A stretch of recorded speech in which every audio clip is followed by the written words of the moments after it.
જય દ્વારકાધીશ મિત્રો, આ તમને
હોય અથવા તો સાચી હોય તો કોમેન્ટ કરી દેજો.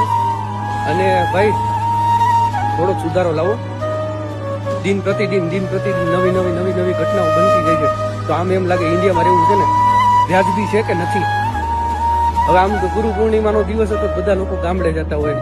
આ તો સારું છે, દુર્ઘટનામાં થોડી ગઈ બધાને જઈ